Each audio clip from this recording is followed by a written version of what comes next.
to this. Okay, welcome.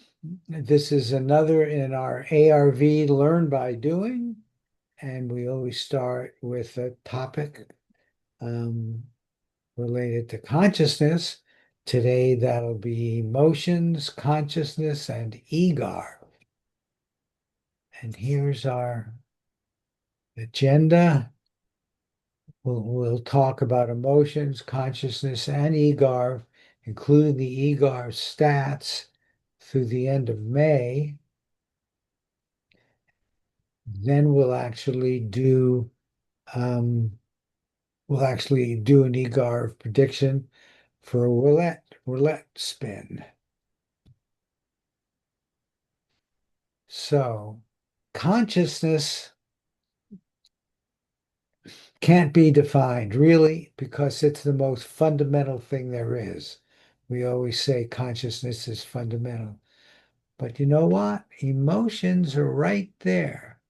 I mean, if you're afraid and the fight or flight um, feelings come in, that's really in the brain, and you might react before you really kind of know what's going on in your head, but you have a feeling of emotion.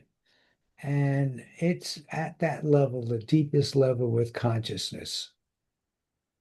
Um, but the heart is usually where we put it, but it's clearly related.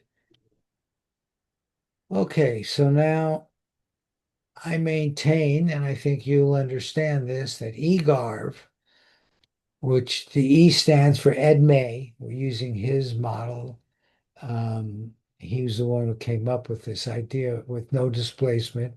The G is group, and then ARV is perfect for being with emotions. I see Allison, you joined us. Have you done remote viewing before? Boy, you're blinking.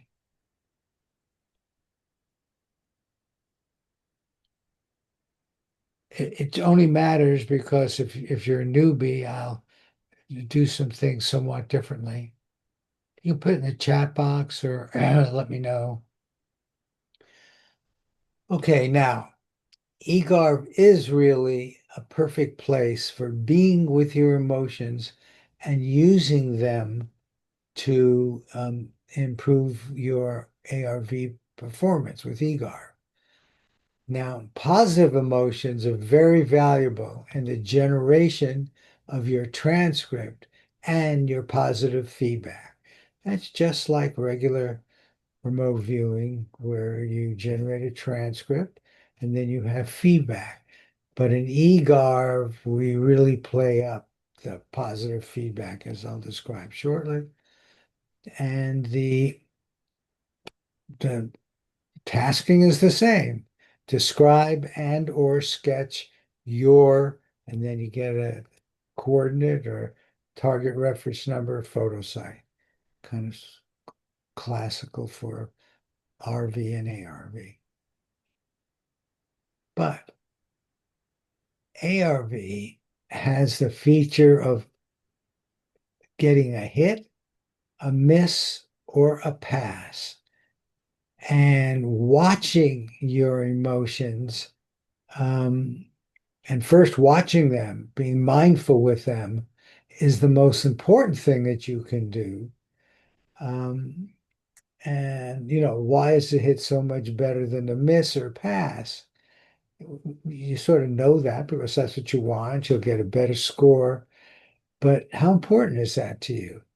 Um, when you get a miss, um, hopefully you don't get too depressed. And it would be nice if you could get over that depression rather quickly and just get into how wonderful it is that you're right on the cutting edge of consciousness research. So be the creator of improved emotional responses. This is only important when you do a lot of them. Doing one eGAR session, hey, that might be fun, but in terms of personal growth, you want to commit to doing many of them. And the improvements are up to you. The viewer is in charge. Um, Now, there's long and short-term psychology. We discovered a couple of months ago that we were having a steady hit rate of 65%.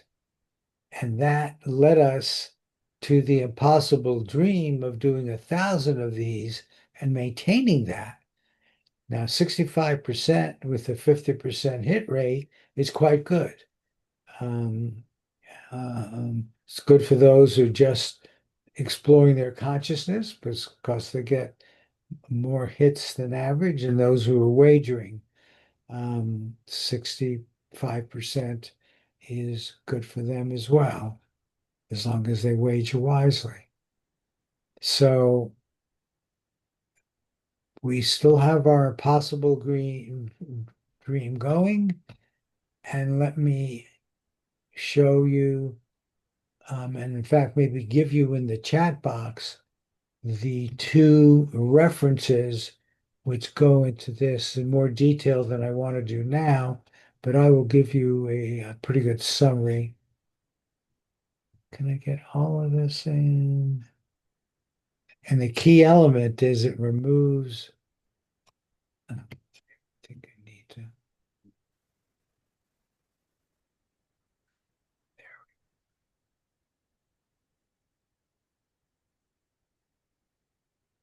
so let me put that in there. That's the one that does all the details. It gives the details of how Ed May put it together. And it's very, very clever and effective. And then this is the second one. So if you want to get into the details of this, you can now just click those and you'll have it. Now let me give you now a summary. And it's a summary you'll hopefully understand it thoroughly. But it does So did remove. you post that in the chat? Because I don't see anything in the chat box. Oh, you're right. Thank you. Yep. And Thank always you. interrupt. What happened there was somehow Allison was the only one who got it. Let me send it to everybody.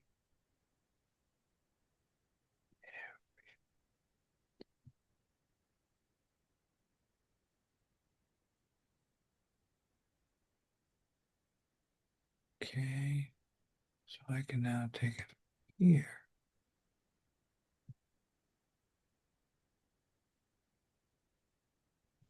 Okay, so there's the first one.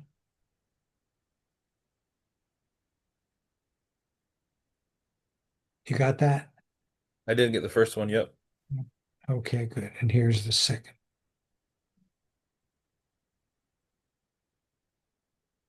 Perfect. Okay, so what is it that Ed May came up with which was so unusable? The normal thing that you do as a viewer is what you always do. You start with your RV session. Um, I encourage you to be in a positive mood and write on the top of your transcript, describe and or sketch um, my feedback target. You want to make this personal. You will have a unique feedback target.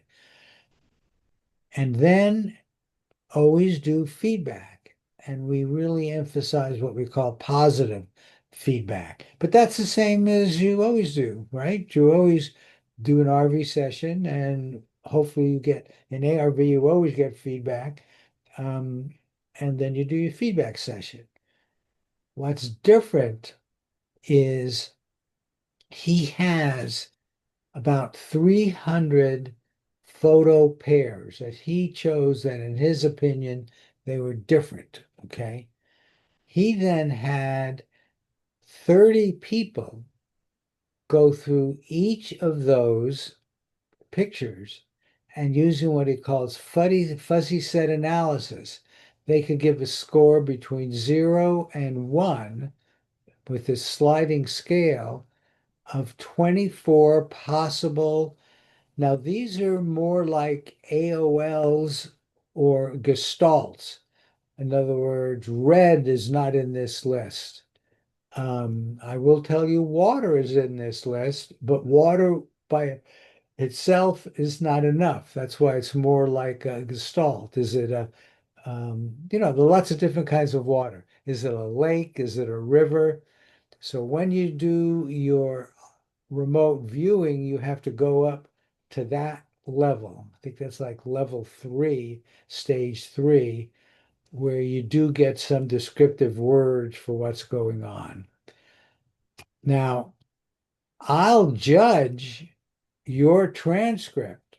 So you don't do that, but I do it based on knowing these words and marking these, and then the computer will do the comparison between the two and give us numbers, um, of which is better than the other. Here's an example. Here's a transcript.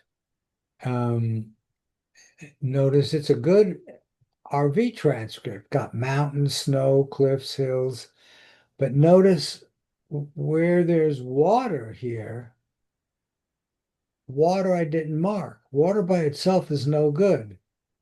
I'm sort of giving you hints on what's in that list of 24, mountains and the kind of water, snow. There are also cliffs and hills. But water by itself is no good. But you got a lake here, got a land-water interface. And then texture, rough, bushes, grass, natural. Um, so this was a very good session with a lot of the um, 24 elements. Now, what you will get, everything is wide open here.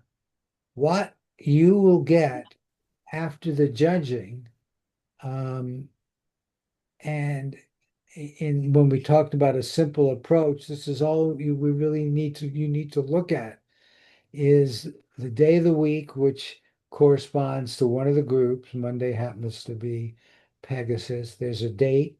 You will see all the other viewers. These are detailed numbers. I'll show you those in a minute, but you can ignore those. And this is called figure of merit. And then you'll get the figure of merit for the over prediction. This is for over and under rather than red or black for sports. You know what over and under is, all of you? Okay. The bookmakers are very good at coming at a 50-50 place. So this is the figure of merit.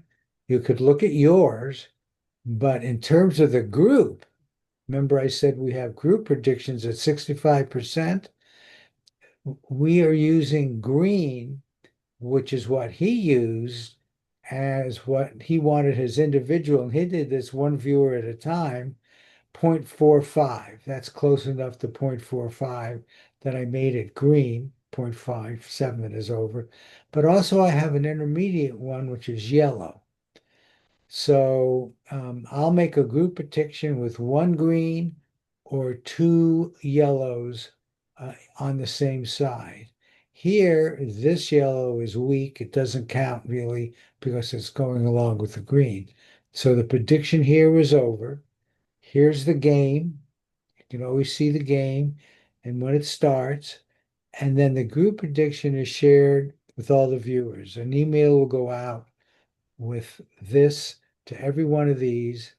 And they also get what's called target accuracy, target reliability, which some people use to decide if they want to wager on their own or whatever.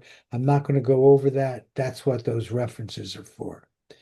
But you will get a group prediction. You'll get your own prediction, and you can wager or not. We have many people who are not wagering, they do it to improve their consciousness, and we have people who are wagering. Um, okay, there's the figure of map. Is that clear enough? Okay. If there are any questions, ask. Okay, now after the game, so we'll be doing some a prediction. I'll do the judging, so there's a time lapse there. I'll find something for you to look at, and then we'll do the spin.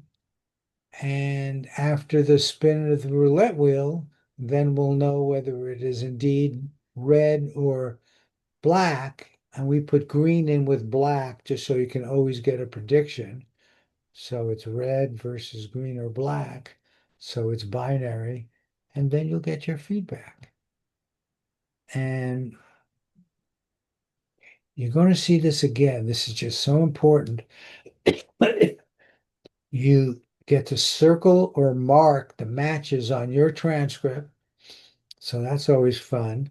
But then on a new sheet of paper or on your transcript, you do another session. It's kind of the one you wish you had done. So you add new gestalts, AOLs, word phrases, um, simple sketches, or gestalts. And the idea here is to really enjoy this and to really get into the feedback picture. If there's water there, swim in it, that sort of thing. So let me talk a little bit about the stats, and this will actually lead to emotions. These were the stats as of the end of April. Um, the first 2 months were at 65%. At the end of April, we had 68 hits, 34 misses, 102 trials. I don't really keep track of passes, but and this is an online easy calculator. You put in what's expected, and this gives you the probability of 68 or more, and that's that number, and that gets turned into odds versus chance, which is something we all have a better feel for. And this was 2,000 to 1. Now comes where I had an emotional response. Um, This is at the end of last month, at the end of May, 77 and 44. It's not like we did poorly. We're below 65, but you expect the 65 to oscillate, but it's down now at 64%. But the odds versus chance jumped dramatically from about 2000 to 577. So this is going to give me a chance to work on my emotions um, because I was not very happy with that. So we will talk more about emotions. This is the hit rate chart for the end of April. And you can see here, and I was emotionally very happy. And I now think maybe too happy. Here, with this going up, everything was looking really good. And I was feeling really good. Look at this string. I got one, two, three, four, five, six, 7 hits in a row, and then kind of balanced. So I had a 67% at the end of April. At the end of May, as I've indicated to you, we were down to 64%. Now here's this big rise, and here's this big decline. And it's my belief, I can't prove this, it's my belief that this decline was a reaction, an emotional reaction that to how strongly I felt about the hit rate. Somehow the universe, my subconscious, my deep self, um, I'm just telling you, somehow I think that's a reaction, but that's me. I don't know that. How could you know that? But I have seen things like this before. And I was anxious to figure out this 577, the odds against chance. So I made up this chart. And you can see we're at 2000 here, and we're in this region where we were doing really, really well, over 3,500. And then we went into a real slump. And now what's going to happen? And this is where my emotions have to be controlled a little bit. I'm worried. Am I really? Well, I intellectually I'm saying no, but part of me is worried that we're going to get even worse. Okay, so will my impossible dream go away? I don't think so. I believe this ARV with viewers like yourself are going to keep us at roughly 65%. I was notice where I am there. We were that low before too. So it really is going to oscillate around 65%. And this involves the viewers and me because I'm the judge, but it's mostly the viewers. So I think my attitude does have an influence. Okay, let's talk about emotion and fear. I experienced fear. I don't know if you've experienced when you do your sessions and you have some good ones and then you have some terrible ones. Gee, I'm losing it. I can never do it again. That kind of fear, that kind of uncertainty. Uncertainty is a kind of fear.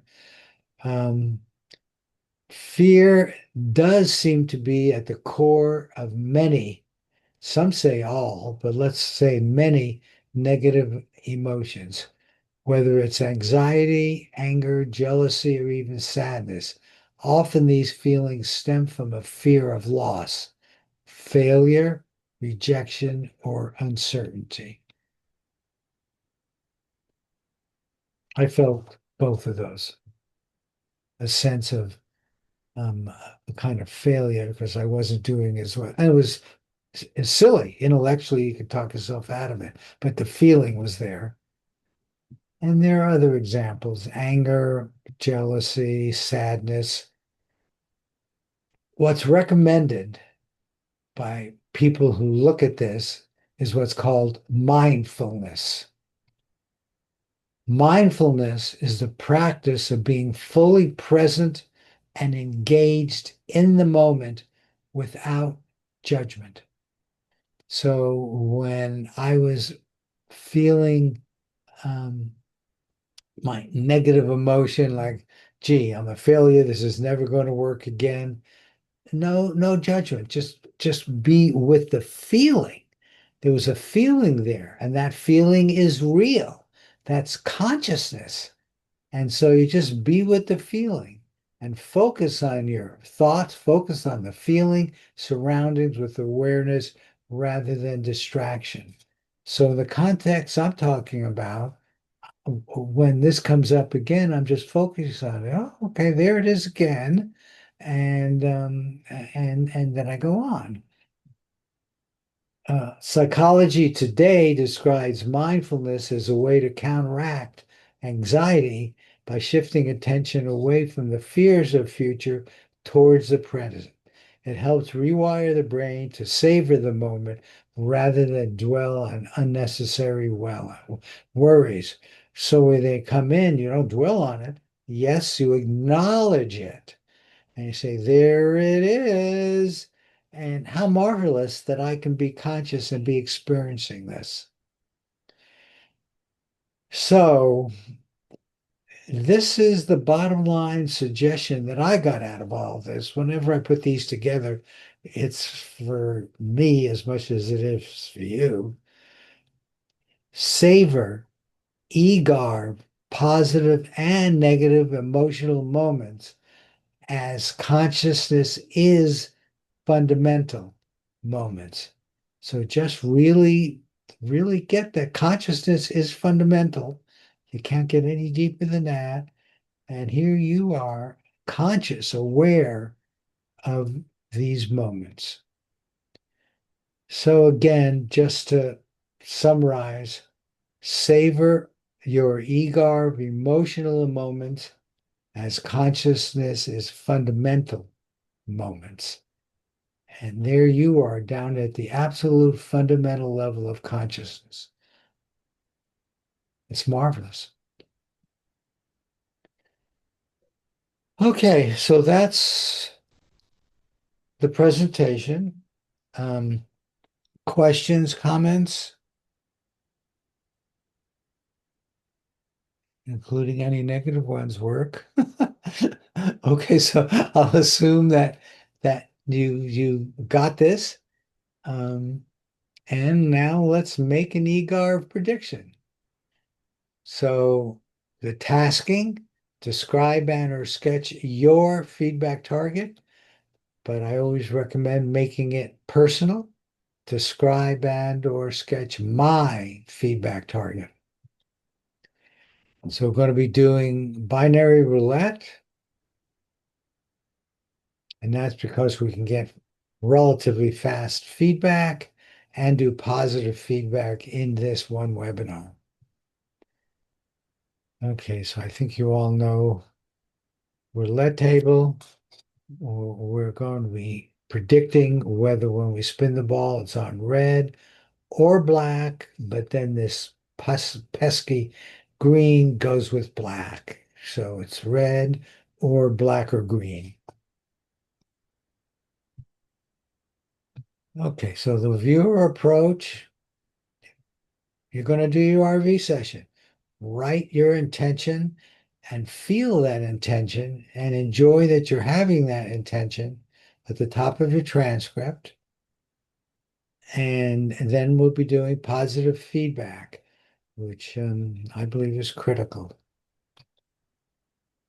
Now, one of the things which, the fact that you're doing this, at some point you recognize that infinity is in you. You're doing the impossible. Most people would think this is impossible, but it's not. You're doing this through your spiritual soul. And you are the master, keeper, creator of your reality. And you get to get better at this as you get more and more experience with it, because you are the master, keeper, creator of your reality. Here's the tasking. Red or black, green. And today's the date. Here is, so we're getting into it. No, no reason to fool around. I believe you've all done it. I'm assuming Allison has done it. So we do this every day during the week with sports now. Um, and all you do is click on the link there, and you will get a response.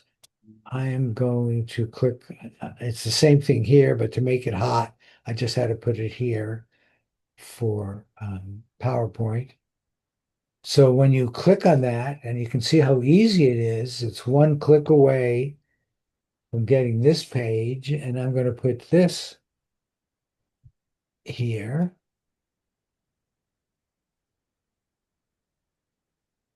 Yep. So it's the title, We First page. So click on it, and you should see something just like this.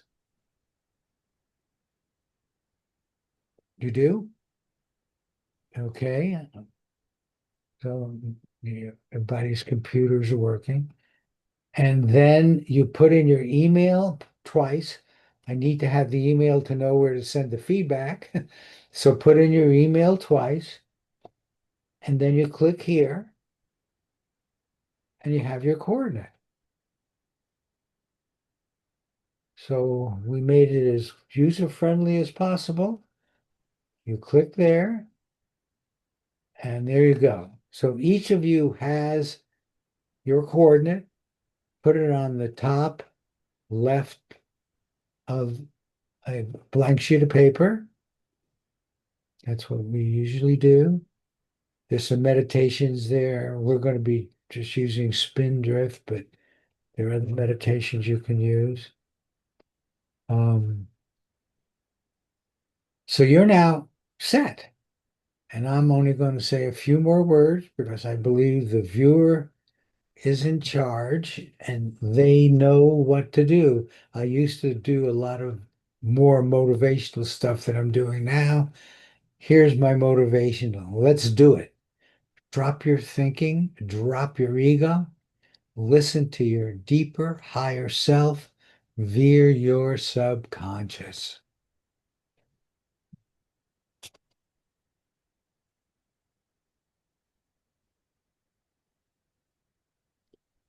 And here's going to be the procedure. Joe McMonagle says cool down is very important.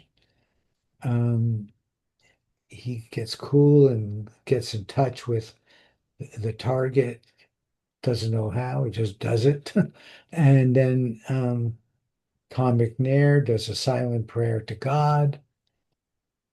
We're going to spend 7 minutes where you can do your cool down and your session.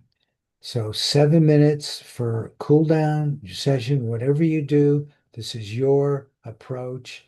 At the end of 7 minutes, I will let you know, and then we'll start making some noise. But you can take as much time as you want, but no more than 2 pages. And then you'll send your transcripts to me. Okay. So that's it. Let's do it. And here's the spindrift,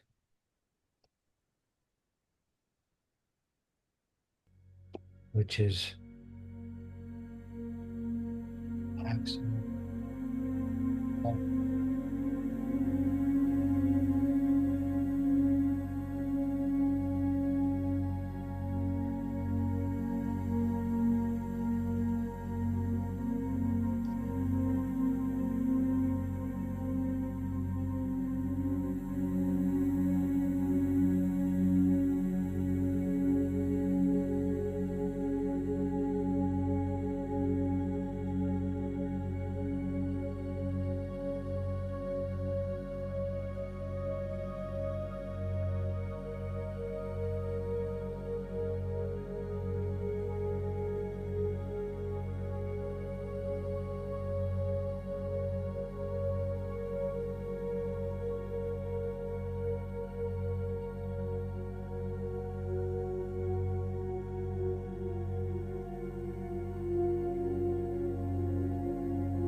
too long, for others too short.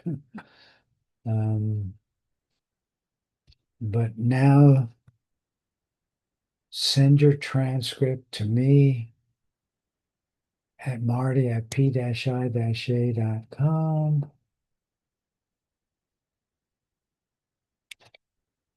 So I can do the judging. At the end of your transcript, you could write end or EOS for end of session, but it's good to do something like that just to tell your subconscious, I'm done with this. And then send it off to me. Any questions or comments? Well, let me know.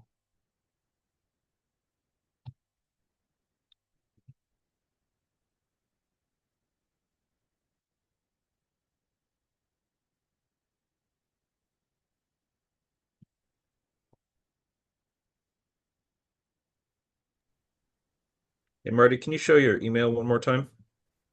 Yeah, sure. Thank you.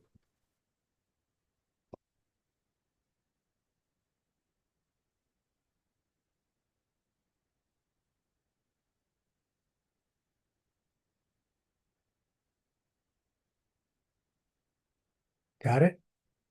Sure you do. Yes. Good.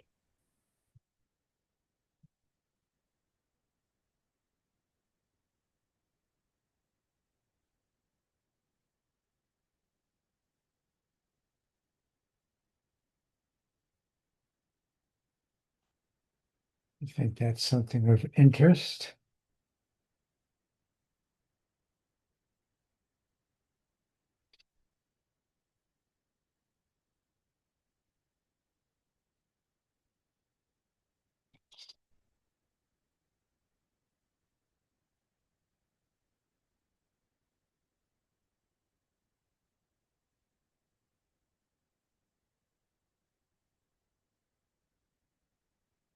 New Thinking Aloud is presented by the California Institute for Human Science, Mind, Body, Spirit University, a leader in fully accredited in-person and online U.S. college degree programs in the topics we cover here. Visit their website at cihs.edu.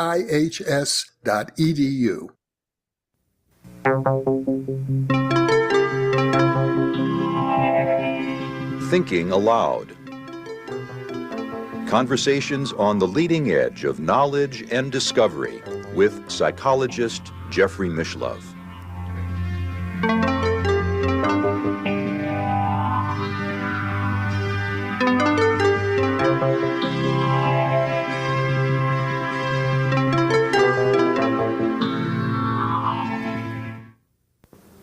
Hello and welcome.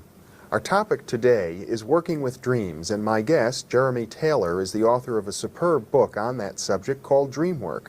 He's a Unitarian Universalist minister and one of the leaders in the movement for leaderless dream groups. Welcome, Jeremy. Thank you. It's a pleasure to have you here. Great to be here. You know, one of the things that you describe in your book, which is very striking, is that there seems to be a cultural bias in Western or modern civilization against the interpretation or working with dreams in various ways. Yes, that's my experience. I think there are a number of reasons for that, not the least of which is that it is difficult to administer people who are paying attention to their dreams. They are not docile.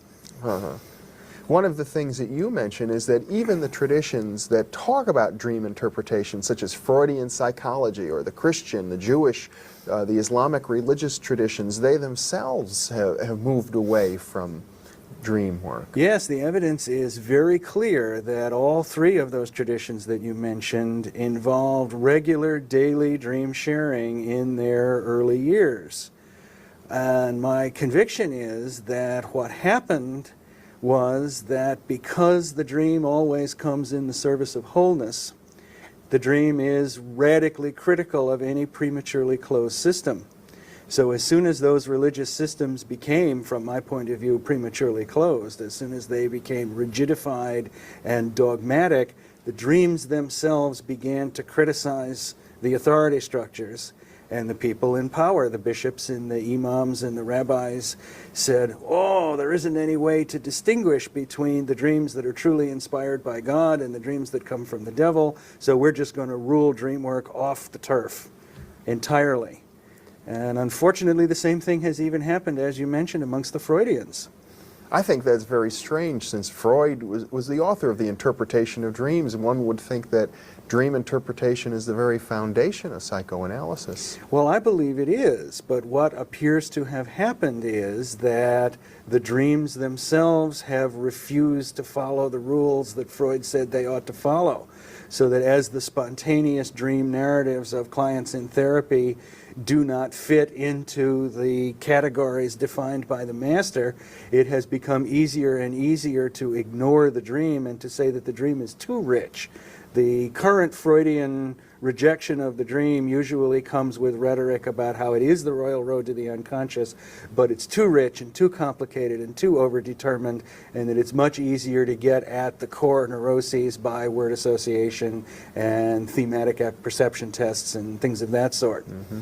Now, in your approach, you tend to take the point of view that dreams can have many, many different interpretations. In fact, I think you go so far as to say that every approach to dream interpretation that's been offered, Freudian, Jungian, etc., they're all valid.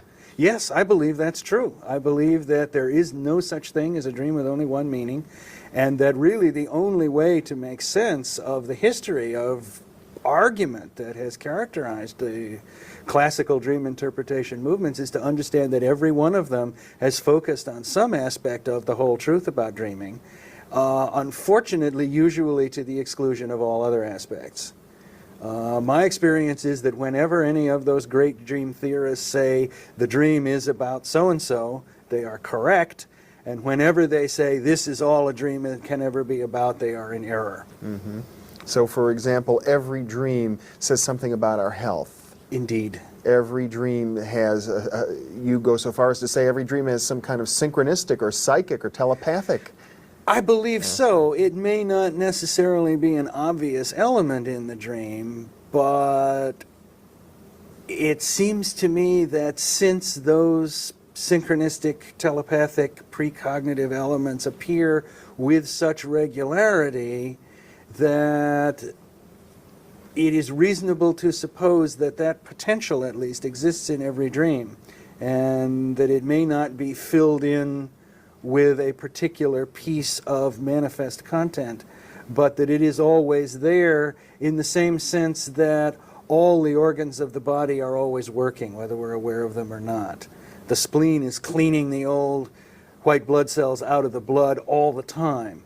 And if something goes wrong with the spleen, then there'll be inflammation and you'll feel the pain and you'll go, oh, there's something wrong with my spleen. But even when you're not aware of the spleen is still operating. And I would say that even when the surface of the dream does not obviously present a psychic face, that is still an organ of the dream that is operating. Mm-hmm. I believe in your book you've listed maybe 20 different approaches in which you say they're all valid, they all apply to every dream. Yes, I believe they do. Now, that does not necessarily mean that every dream is going to have an obvious meaning at all 20 of those levels, but again, let me use the analogy of the body. In the healthy body, all the organs are operating. And you mentioned before the level of the dream, which is always a readout, a barometric indication of pressure in the body. Most of the time, the dream says 4 a.m. and all's well, just the way the old town crier used to. But if there is something wrong, the dream will say 4 a.m. and the spleen is enlarged. 6 a.m. and the lungs are filling with fluid.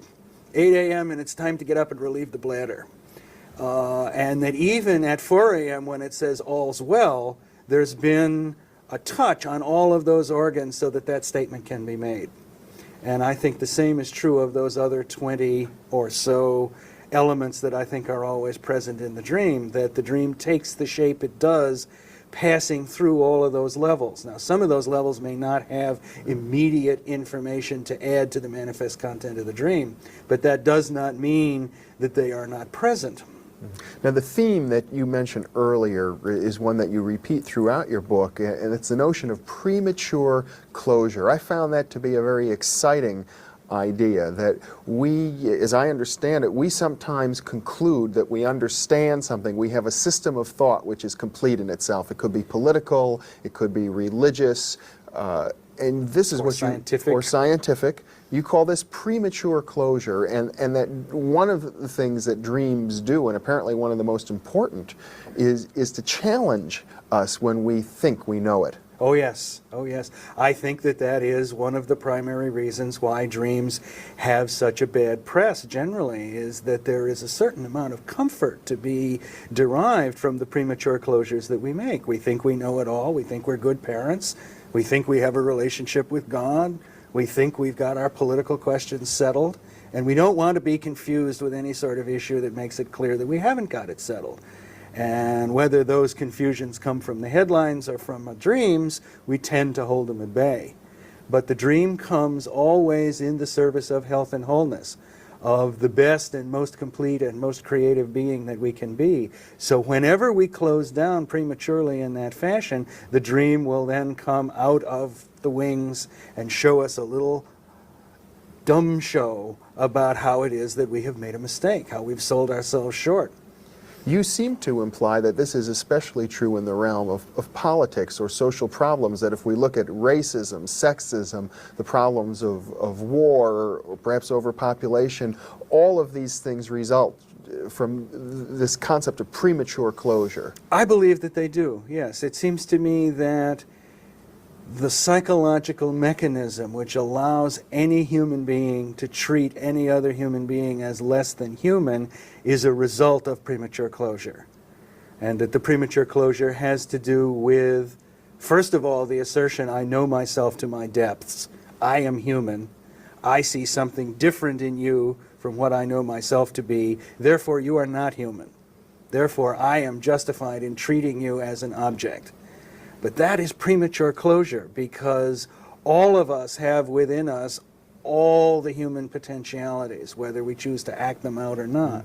And that racism and sexism particularly are based on the repression of, in the one case, the dark side, the archetype that Jung called the shadow, and in the other, the contrasexual element of our being, the archetype that Jung called animus and anima.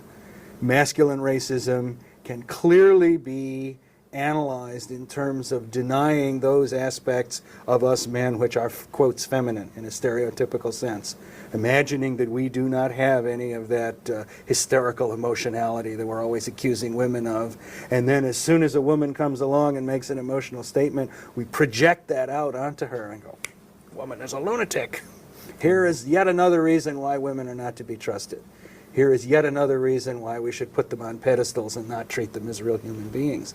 And that the ultimate problem is a psychological and spiritual closure that we have made within, which is premature, because it has not plumbed the depths that are in fact present within us. So what you're proposing as a solution to these kinds of problems is that people should sort of revert, maybe revert isn't the right word, regress, or learn from non-technological societies that have worked with their dreams on a regular basis. After all, if we spend a third of our life sleeping, maybe we ought to talk about it while we're awake. Indeed, more. Indeed, particularly since these spectacular, fascinating little dramas that come to us all every night, when we do take the time to talk about them, reveal extraordinarily stimulating and creative ideas for how to solve the problems that we face. And you go so far as to suggest, and I think it's a unique suggestion, that the leaderless group, the lay dream group, is actually more effective than a group working under a professional whose interpretations may be limited. Yes, I believe so. It is another one of the reasons why I believe so deeply in group dream work. I do not think it is merely an inexpensive substitute for one-to-one work with a highly trained professional. And it is clearly more productive than solitary work. Solitary dream work can be accomplished to good effect, but it is an immense amount of work, an immense energy drain. And insights can be generated in 3 hours of talking with your friends that would literally take months to come to on your own. How do the lay dream groups operate? Well, there are several people who promote lay dream groups. The ones that I promote begin with an assertion that there are really 4 basic rules of thumb that need to be kept in mind, all of which boil down to the fact that the dreamer is the only reliable arbiter of what meanings his or her dream may hold. Then, literally, there are only 2 boundaries to the work. There is the boundary on the one hand of the collective imaginations of the people present, and the boundary on the other hand of their collective sense of propriety, whatever that may be. But within those 2 boundaries, anything goes. In terms of actual practice, probably the most important thing that I promote is getting into the habit of saying to anyone when you're going to make a comment about their dream, well, if it were my dream, it would be about thus and such. Because not only is that polite, it's accurate. Carl Jung once said that the limit of our ability to do dream work is to share our dream about somebody else's dream. In other words, if I, say, have an interpretation of a dream that you dreamt, it may even be very meaningful for me, but if you reject my interpretation, that's your prerogative. That's right. That's right. And I may be incorrect in my rejection, but that doesn't matter. The correctness of the interpretation is not the most important issue. The most important issue is the aha of insight of the dreamer, him or herself. In the presence of that aha, you can be sure that what you are thinking is true. And in the absence of that aha, it's simply irrelevant. Now, most people have 3, 4, 5 dreams an evening. If we were to try and interpret every one of those dreams every day, it would seem to me we'd spend all our waking hours doing that, nothing else. Yes. How do you select? Well, I think the selection mechanism in large part is taken care of by our habits of memory to begin with, that the chances of actually remembering all 4 or 5 dreams every night are almost nil. Even the most skilled and enthusiastic dream recaller will probably only remember 2 or 3 dreams a night on a regular basis. My conviction is that the best thing to do is to write down everything that you remember. And as you get used to that as a discipline, I would even say as a spiritual discipline, then oftentimes the very process of writing the dream down will be the occasion for an aha of insight. So there will be a certain amount of interpretation that will happen just in the process of remembering on a regular basis. But beyond that, it seems to me that being able to get together with people you care about, who care about you on a regular basis, say once a week or once every couple of weeks, and sitting down and sharing your dreams and listening to their dreams and projecting on them and saying, well, if this were my dream, it would be about this and that and the other thing, is the most productive way to bring the energies and the gifts that these dreams have to offer. Let's talk about lucid dreaming. Now, this is a topic that's becoming very popular now. Yep. I myself have had many dreams, and they're usually my favorite ones have to do with flying. Right. Typically, it seems it's like it's such sport. And you report in your book, and I think it's a unique experience where you're having one of these flying dreams, and then you see some like highly evolved spiritual beings who say to you, "Oh, there he goes flying again." That's right. Yes, I was acutely embarrassed in that dream. I was having a great time, and these robed sages sort of went, there he goes. And it was a very valuable insight for me at the time when I had the dream, that in fact I was allowing my enthusiasm over the experience of lucidity and the pleasure of flying to close me down prematurely, in fact, to what other possibilities of that state might offer. And these wiser parts of my unconscious came in a very gentle way, reminded me that there was more to this business than simply flying and having a good time. What are some of the deeper purposes that lucid dreaming can be put to? Well, for instance, one can conquer an addiction in a lucid dream. I have not done it myself, but I have worked with people who have clearly conquered their addictions in quick time. Go to sleep hankering for a cigarette and wake up with the habit knocked who say that they achieved that transformation of their interior energy dynamics in a lucid dream, and I have no reason to believe that that is not so. As a matter of fact, all the things that I know point to the distinct possibility of that kind of action, and that being just the crudest example of the kinds of changes that How are would possible. one do that? Maybe like by battling with the dragon of the addiction, something Indeed. of that sort? Yes, yes. The dream, whatever the dreamer's heart and attention is truly focused on, will be the subject of the dream. So it requires a certain sincerity. For instance, let's use quitting smoking as an example. A certain amount of sincerity in wanting to commit smoking to begin with is required. You can't substitute lucid dreaming for sincerity of desire. But assuming that the sincerity of desire is already there and the problem really has to do with conquering a habit and a bodily craving, then the dreams are very likely to portray the bodily craving and the habit as a figure, as what seems to be a monster in the dream. And when one is lucid, it then becomes possible to turn to say, oh, I'm dreaming. This is a dream that's happening to me here. And because it's a dream, I do not need to fear any harm. So I can turn to this monster and overcome it. And to battle with the monster in the dream and overcome it, and then demand of the monster the gift of freedom from the addiction. And that if you can accomplish that in the dream state, the chances are when you awaken, the actual energy dynamics that fed the addiction to begin with will be altered. And pretty much for good. That's remarkable. It is. It's extraordinary. My colleague Stephen LaBerge down at Stanford University is the one who, from my point of view, is doing the most interesting research in this regard. And Stephen believes, and I think he's correct, that it will be possible to demonstrate in the laboratory that lucid dreaming will be able to promote the healing of broken bones.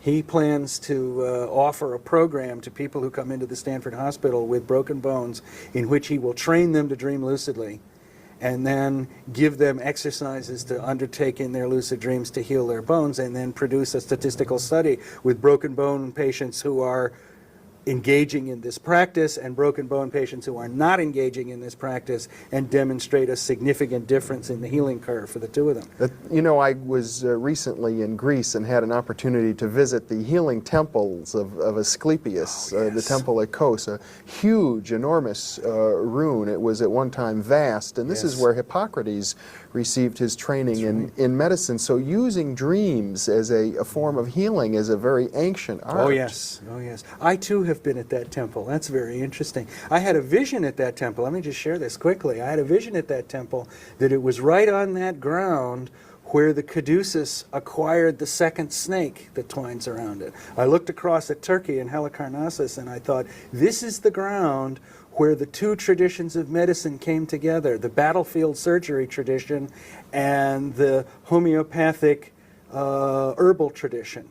And that it was at that place historically where those two traditions of medicine were taught as one thing. Let's talk a little bit further then about the use of dream incubation, incubating lucid dreams, and also other forms of dream incubation, which was cultivated at these temples as a healing practice. Yep. Well, it's an ancient technique, and it certainly is a technique that is experiencing a resurgence in contemporary times.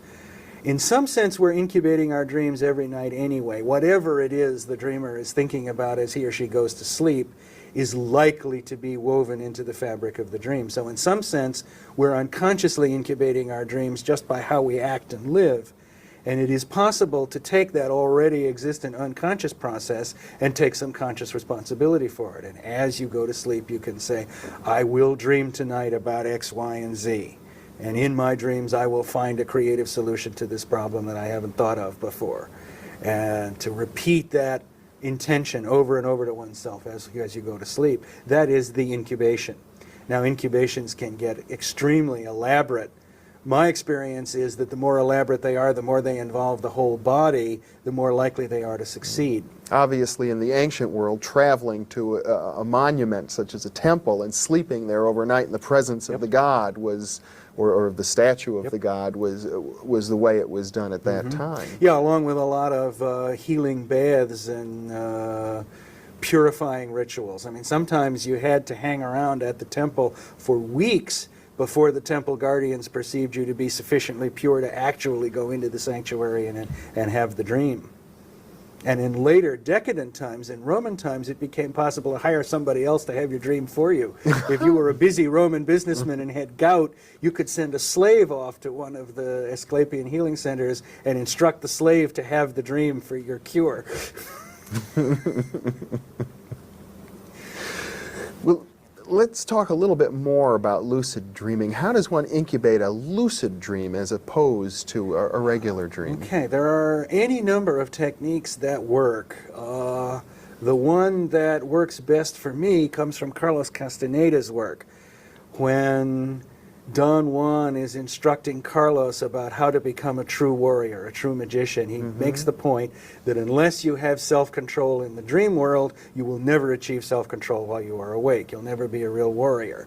And the way to do that is to recognize, first of all, that that's what's happening, that you are dreaming. And Don Juan says to Carlos, you can use anything, but the best thing to use is something that you usually have with you in the dream. And although we sometimes dream without a body, 99% of the time we have a body in the dream. So he says, Okay.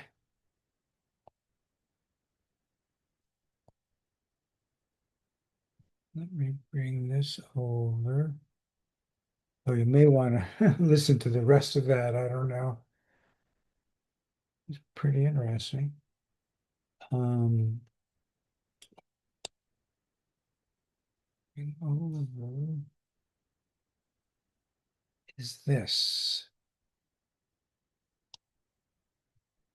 So this is, oh, let's see, is my mic on? And right, my mic's on. You guys,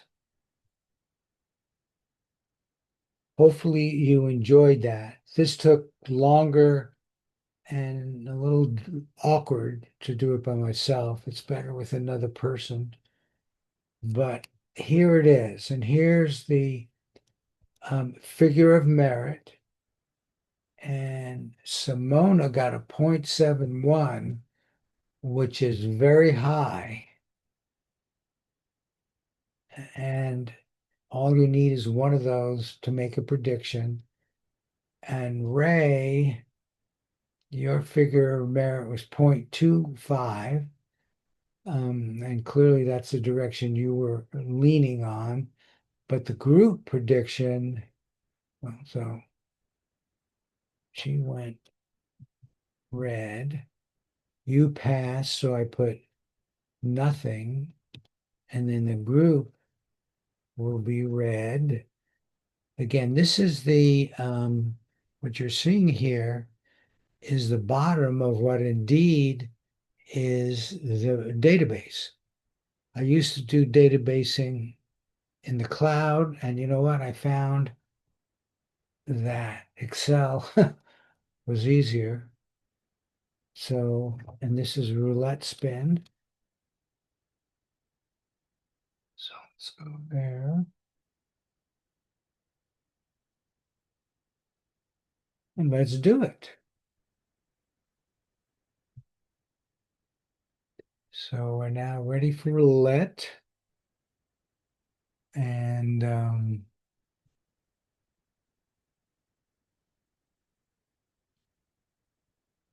live dealer action. I doubt if I'm still active.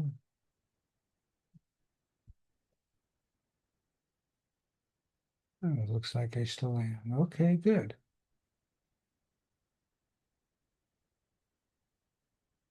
So this is live.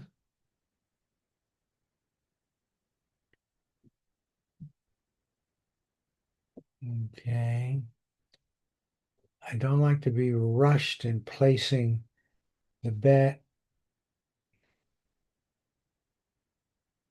So I always wait for one of these to finish and then do the next one.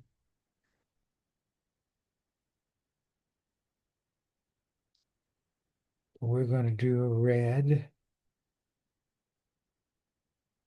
Should have did the last one, but the next one should be red too. There you go. Place your bets. And I have to cover the black. Do that with 2.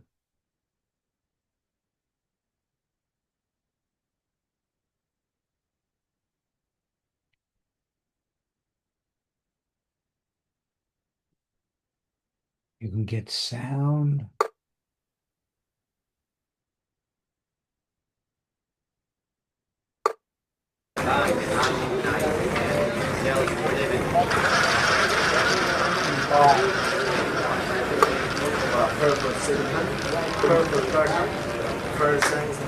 Another one. Come on for this green, bro. 19. No. Where's our 19 cent? But the winner number is 20 black from Orphan sector. Congratulations, Holden. That's crazy, that's crazy. One more time. Pleasure with.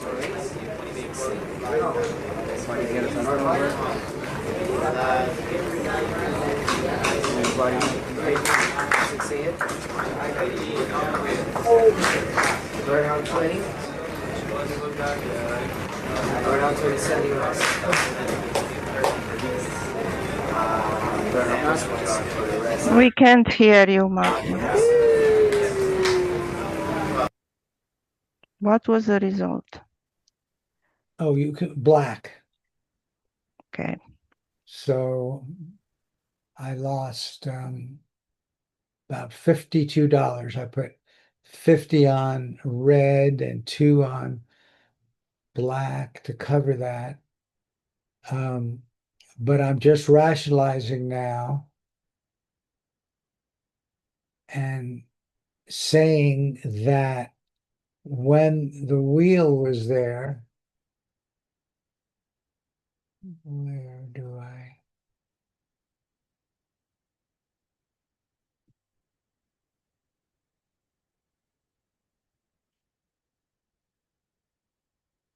And I have, yeah.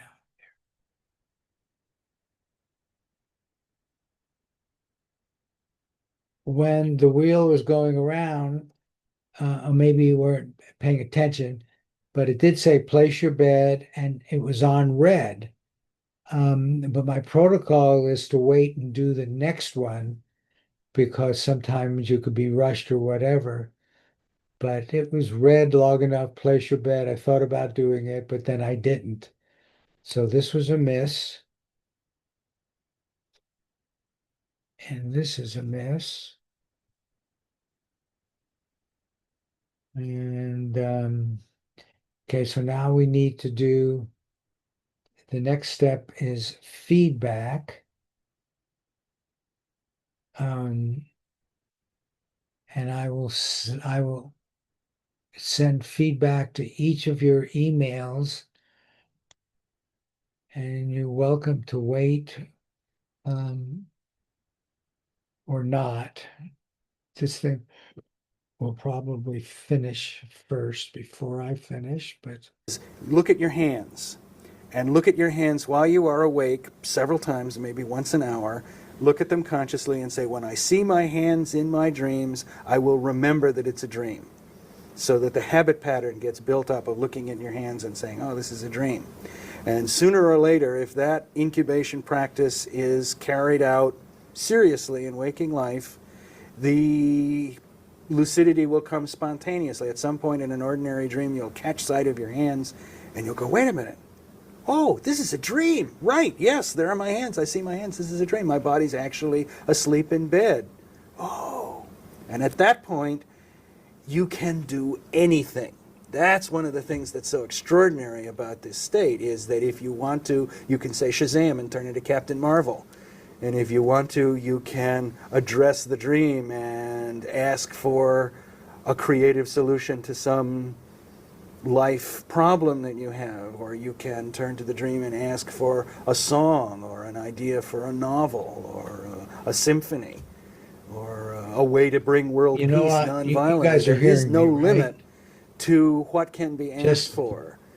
and the dream will always view of respond. It may not time always here. respond in the way that you expect, but the response I have discovered over the years is always to the point.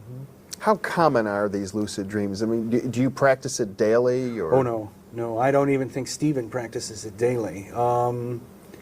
I would say I succeed in getting lucid maybe once a month. There are certainly friends and colleagues of mine who do it a good deal more often than that.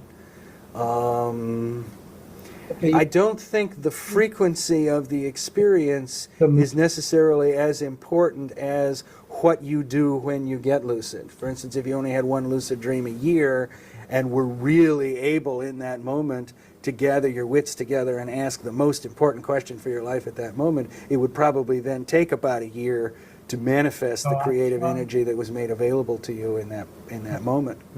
There are various forms of yoga, I guess, that really attempt to cultivate the lucid state. Was that interesting? Are you interested in hearing the rest of it or not?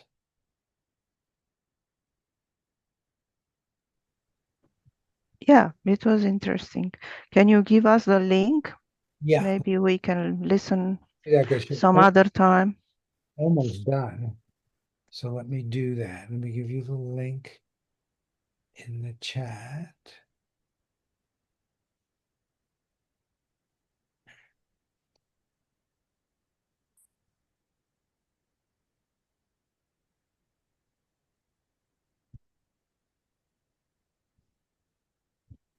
Okay. And that went to everyone. And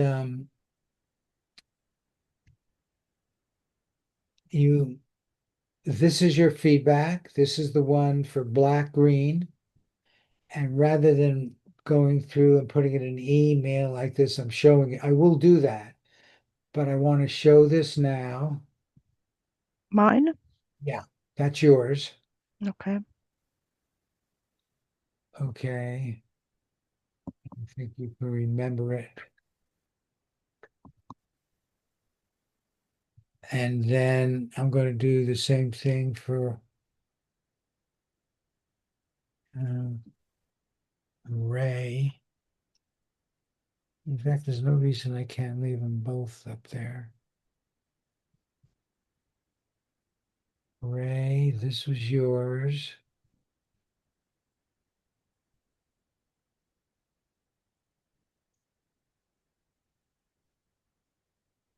I think you had city,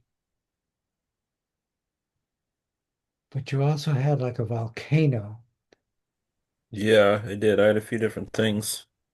right? In fact, the city would be good, and then the green for vegetation.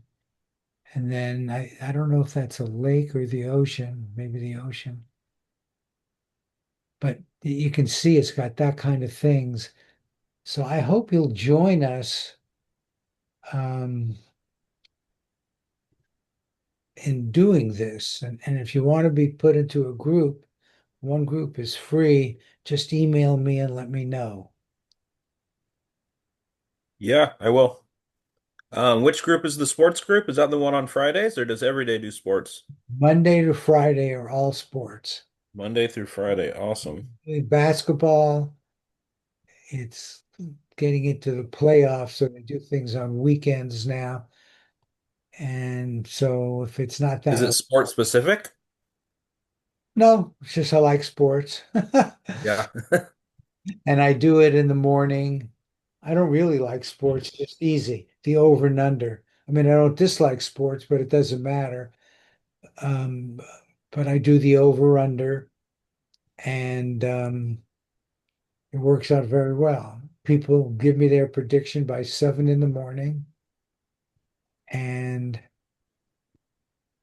the outcome, that specific time, and the outcome is usually there by 7 or 8 at night.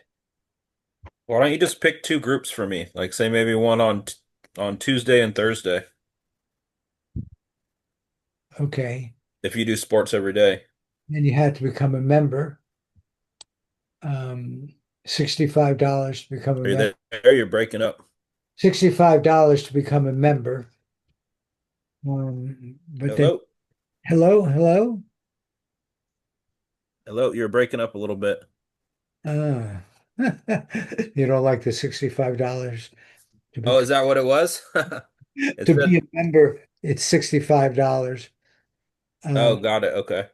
okay, so what I'd like, I'll be putting this in your emails, and if you want to do Tuesdays and Thursdays, just send me an email to that effect. But you have to join first. But you might Okay. want to do just Tuesday to see if you like it. Most people do. But what I'm going to do now, and I guess this is partially for me, I'm ready to. My transcript looks more like his feedback. Oh, your session looked more like his?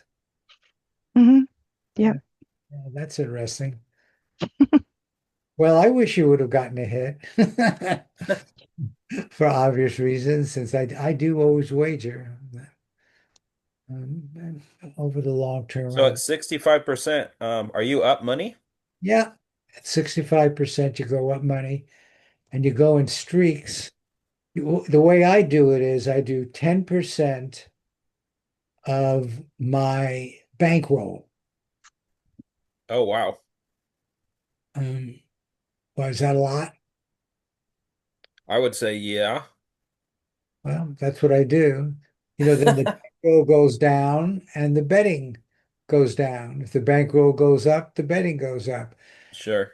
And you can go to any wagering site and start with $100, but I started with 1,000 and I now have, well, I was up to 3,000. Now I'm down to whatever it is, 2,600, which is pretty good Interesting. in Yeah, that is cool. 3.5, 4.5 months. Okay, so what here? So here's this.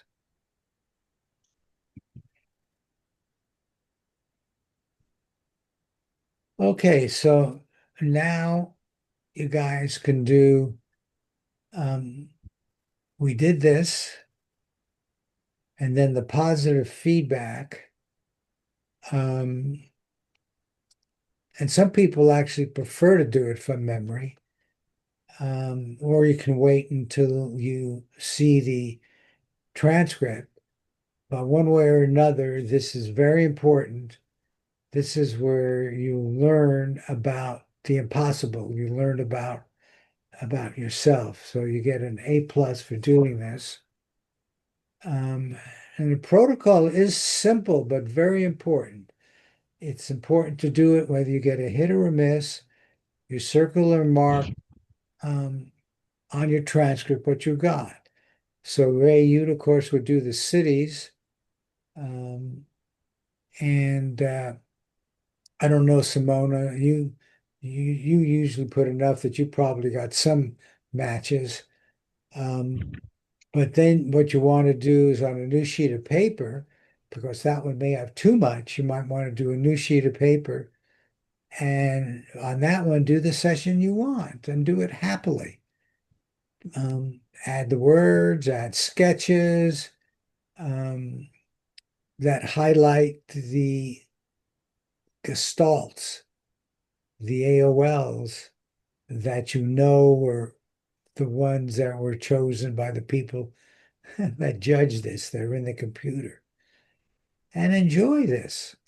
This process really um, is fun, and enjoy it and really get into it. Um, I noticed you said volcano. I don't know if we have volcanoes, but it's a little bit like the dreams you were hearing here. You're perfectly safe, obviously, but if it were a volcano, and we don't have any volcanoes, but if it were, you could picture yourself going up as it erupts. That'd be kind of fun, knowing you couldn't be hurt. And you would know about But if it was water, you don't want to say water, but maybe you would feel the flow in a river or waterfall. So you want to make this real and you want to enjoy it with positive emotions. Add love and joy. And we are not human beings having a spiritual experience. We are spiritual beings having a human experience. Pierre Teilhard de Chardin, a very famous Christian mystic. That's heavy. We are not human beings having a spiritual experience. We are spiritual beings having a human experience. And as you do more and more of the psychic work, you really, I think, get to see that. You really are spiritual beings. And then I wish us all love, wisdom, beauty, joy. This is my last slide. I was at the Monroe Institute. I don't know if you've heard of that, Ray, but it's a wonderful place to be. And they did a guided meditation through 4 pools and to get something from each pool. And I got these words: love, wisdom, beauty, joy. Very nice experience. So I think there was, I don't know, some time there that I think was pretty rough. I need to come up with a better way, I think, to do judging. But in any case, we're done. And I say by 2 o'clock, so we finished a little early. If there are any questions, comments, anything you'd like to share, please do it now. Nope. Just want to say thank you, Marty. That was fun. Okay, good. Oh, I'm gonna well, log off. very good. You do that. And Simona, um, I'll be back after my Vegas trip, so I'll see you next month. Have fun in your trip. Thank you, Simona. Relax and enjoy. Exactly, I will. I'm going to stop this share now. And so